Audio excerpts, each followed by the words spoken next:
Түлкі менен айыл.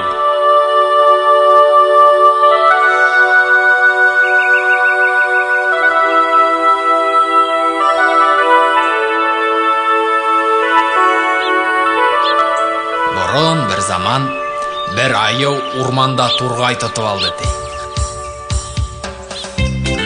Тоқталы, үзінсі күн, түлкі үйрек тұтып алуы менен мақтанғайны мен дауға барып мақтанайым әлі дей. Айыл турғайды тішләп, түлкі янына келді дей.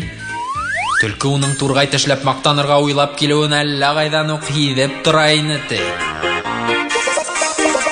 Айылды, қапқаның неме бұла? Дей. Айыл тіштәрін қыса беріп кіна. Турғай, тині дей. Түлкі. Айылды, ешітмейім. Бүгін таш ястап юқлағайным. Құлақтарым тұнған. Шәбірек әйтсі? Деген болды дей. Турғай. Бір дәгіні ешітмейім шол. Ауызыңа хау ұртлаған кеуі көйләйхің.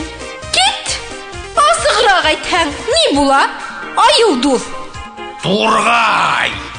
Дегайны аузындағы турғай пыр етіп остыла кетті де. Түлкі. Ешіттім, турғай дейхің екенді. Деген болды де. Айыл. Ешіттің да бет. Тек турғайды осырттың шол, деп фуқранды де. Шунан түлкі ақыл үйретмәксі болып.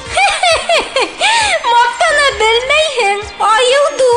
Дұрысын әйткенде, хин шыр алйып, хиңе турғай деп әйтмәске, құш дейірге керегіні. Шул сақта, тіштәріңді асылмас. Турғай да ұсмас ине. Дейіне де.